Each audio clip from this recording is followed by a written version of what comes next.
नमस्ते। मेरा नाम नैना है। उम्र 21 साल। मैं एक छोटे से शहर की साधारण सी लड़की हूँ। गांव के पास वाला मफस्सिल इलाका, जहाँ सुबह की चाय की महक पूरे आंगन में फैल जाती है और रात को बिजली के खंभों पर लगे पीले बल्ब हल्की हल्की रोशनी बिखेरते हैं। लोग कहते हैं मैं अपने पापा पर गई हूँ। लंबी काली आंखें, हल्का गोरा रंग जो धूप में थोड़ा लाल हो जाता है, और वो शरीर जो हर सुबह आईने के सामने खड़े होकर खुद को शर्मा जाता है। जब मैं अपनी पुरानी सलवार सूट पहनकर कॉलेज जाती हूँ तो कभी कभी दुपट्टा सरक जाता है और कमर की वो नादानी वाली कर्व नज़र आ ही जाती है। दिल में एक शरारती सा ख्याल आता है कि कोई देख ले तो क्या सोचेगा, पर मैं तो बस आंखें झुकाकर मुस्कुरा देती हूँ। मेरी छातियाँ अच्छी खासी भरी हुई हैं, कूल्हे थोड़े चौड़े, और जब मैं चलती हूँ तो मेरी चाल में एक अनजाना आकर्षण होता है जो खुद मुझे भी एहसास होता है। आज मैं तुम्हें अपनी पूरी कहानी सुनाने जा रही हूँ। वो कहानी जो मेरी पढ़ाई के चक्कर में शुरू हुई और एक मास्टर से मुलाकात हो गई जो पढ़ाने आया था लेकिन खुद मेरा छात्र बन गया। सुनो तो सही। बहुत धीरे धीरे, बिल्कुल वैसी जैसे मैंने खुद जिया था। घर में हम 3 लोग थे, पापा, मम्मी और मैं। पापा सरकारी स्कूल में टीचर थे, मम्मी घर संभालती थीं। छोटे शहर की ज़िंदगी ऐसी ही होती है ना, सुबह 5 बजे उठना, चाय बनाना, पापा को स्कूल भेजना, फिर खुद कॉलेज के लिए तैयार होना। मेरी बीकॉम फाइनल ईयर चल रही थी और पहले सेमेस्टर के रिज़ल्ट अच्छे नहीं आए थे। पापा ने घर पर ही फैसला कर लिया। नैना, घर के पास ही एक नए मास्टर आए हैं। उनका नाम अर्जुन सर है। बहुत अच्छे पढ़ाते हैं, सख्त हैं लेकिन रिज़ल्ट देते हैं। शाम को 6 बजे ट्यूशन लगवा देंगे। उस दिन शाम को जब मैं तैयार होकर बैठी थी, दिल में थोड़ा डर और थोड़ा उत्साह था।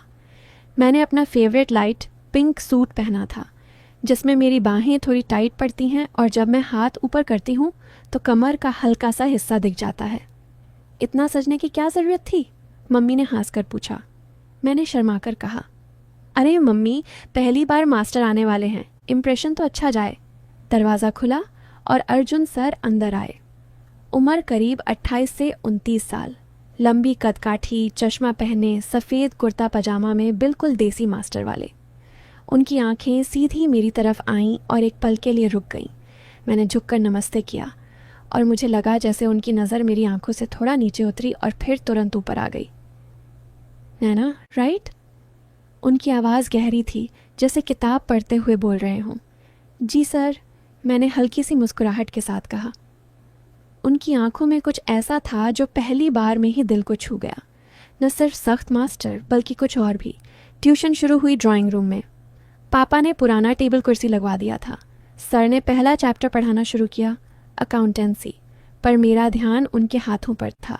लंबी उंगलियां, जब वो पेन पकड़कर लिखते तो मेरी तरफ देखते हुए थोड़ा रुक जाते। समझ आया नैना?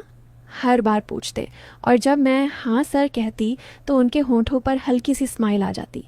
पहले हफ्ते तो बस पढ़ाई ही होती रही, पर धीरे धीरे बातें बदलने लगीं। एक शाम जब बिजली चली गई, हमने मोमबत्ती जला ली। सर ने कहा, अंधेरे में भी पढ़ सकते हैं, तुम्हें डर तो नहीं लगता ना? मैंने शरारत से कहा। सर, अंधेरा तो बाहर है, अंदर तो आपकी आवाज़ से रोशनी हो रही है। उन्होंने थोड़ा हंसकर मेरी तरफ देखा। मोमबत्ती की रोशनी में उनका चेहरा और गहरा लग रहा था। मेरी सांसें थोड़ी तेज़ हो गई थीं।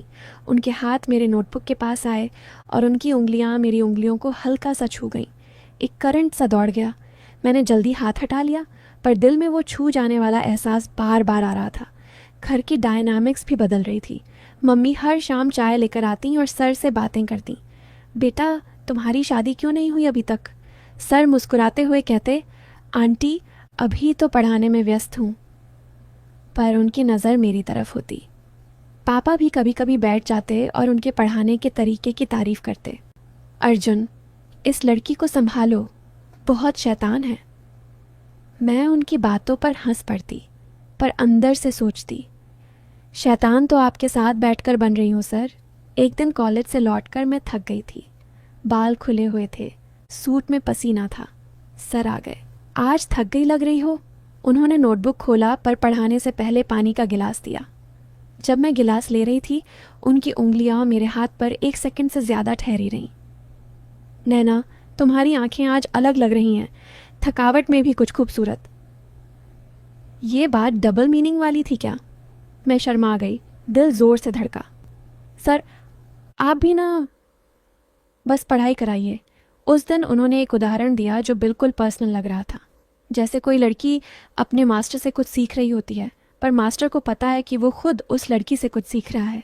मेरी आंखें उनकी आंखों से मिली। पल भर के लिए दुनिया रुक गई।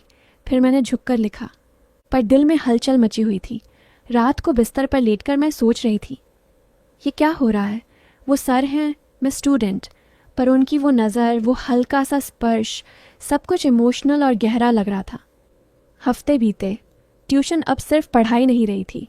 कभी कभी उन्होंने मुझे अपनी पुरानी कहानी सुनाई, कैसे उन्होंने शहर छोड़कर यहाँ आए, फैमिली प्रेशर, अपने सपने। मैं उन्हें अपनी कॉलेज की बातें बताती, दोस्त, प्रेशर, फ्यूचर की टेंशन। एक दिन जब मैं बता रही थी कि सर कभी कभी लगता है मैं कुछ बड़ी चीज़ नहीं कर पाऊंगी, तो उन्होंने मेरा हाथ पकड़ लिया, सिर्फ 1 सेकंड के लिए, और कहा, तुम्हें बहुत हिम्मत है नैना, मैं हूँ ना। उस टच में इतनी गर्माहट थी कि रात भर नींद नहीं आई। शरारत भी थी।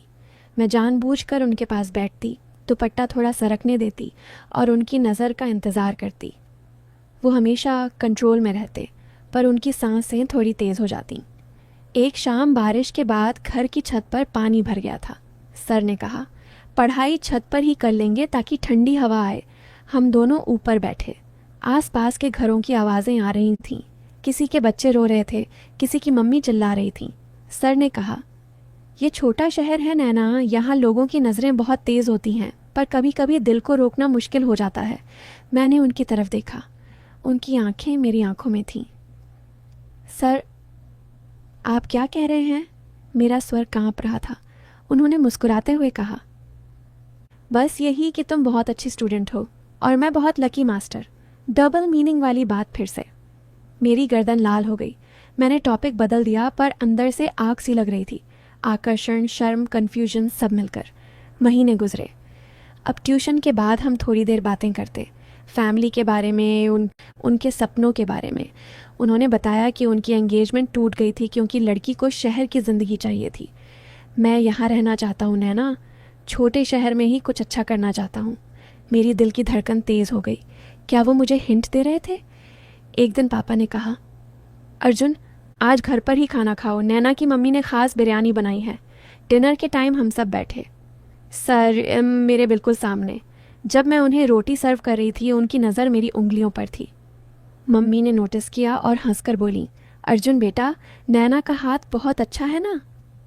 सर ने सिर्फ बहुत अच्छा कहा और मेरी तरफ देखा। उस रात मैं बिस्तर पर लेटी सोच रही थी, ये सब क्या बन रहा है? इमोशनल पुल इतना स्ट्रांग था कि पढ़ाई भी भूल गई थी। हर छोटी बात में उनका ख्याल। 2 महीने बाद अब हम दोनों के बीच एक अनकहे रिश्ते की शुरुआत हो चुकी थी। ट्यूशन के दौरान कभी उनका पेन मेरे हाथ पर गिर जाता, कभी मैं उनके कुर्ते का बटन छू लेती गलती से। हर टच में बिजली, पर कभी कुछ ज़्यादा नहीं। सर हमेशा सीमा में रहते। मैं उन्हें टीज़ करती, सर आप इतने सख्त क्यों हैं, कभी स्माइल भी कर लिया करो। वो कहते, तुम्हारे सामने स्माइल रोकना पड़ता है, वरना कंट्रोल छूट जाएगा। फिर वो दिन आया जब सब बदल गया। पापा को दूसरे शहर ट्रांसफ़र आ गया था। घर में माहौल उदास था। लास्ट ट्यूशन का दिन। सर आए, पर पढ़ाई नहीं हुई, सिर्फ बातें। नैना तुम जा रही हो, मैं यहाँ अकेला रह जाऊँगा। उनकी आवाज़ में दर्द था। मैं रो पड़ी। सर आपने इतना कुछ सिखाया, पढ़ाई के अलावा भी। उन्होंने मेरा हाथ पकड़ा, इस बार लंबे समय तक। नैना मैं तुमसे बहुत प्यार करता हूँ, पर मैं तुम्हारा मास्टर रहा हूँ। तुम्हारी फैमिली को ये एक्सेप्ट करना मुश्किल होगा। मैं तुम्हें रोकूंगा नहीं, तुम अपना फ्यूचर देखो।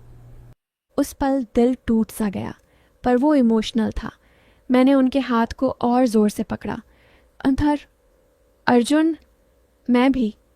पर आप सही कह रहे हैं, रिश्ता इतना पवित्र रहा है, इसे बिगाड़ना नहीं चाहती। हम दोनों रोए। घर वालों ने बाहर से आवाज़ सुनी तो अंदर आए। पापा ने सब समझ लिया। पहले गुस्सा, फिर सोच। मम्मी ने कहा, अर्जुन बेटा, अगर दिल से है तो वक्त दे देते हैं। ट्विस्ट यही था। अर्जुन सर ने फैसला किया कि वो पापा के साथ दूसरे शहर शिफ्ट हो जाएंगे। उनका स्कूल भी वहीं ट्रांसफ़र हो सकता था। मैं नैना का इंतज़ार करूँगा जब तक वो खुद रेडी ना हो। आज जब मैं ये कहानी बता रही हूँ, हम दोनों शादी के लिए तैयार हैं। वो अब भी मेरा मास्टर हैं, ज़िंदगी का। पर अब रिश्ता बराबर का है। आकर्षण से शुरू हुई ये कहानी सम्मान और समझ पर ख़त्म हुई। ये थी मेरी कहानी। अब तुम बताओ कैसी लगी।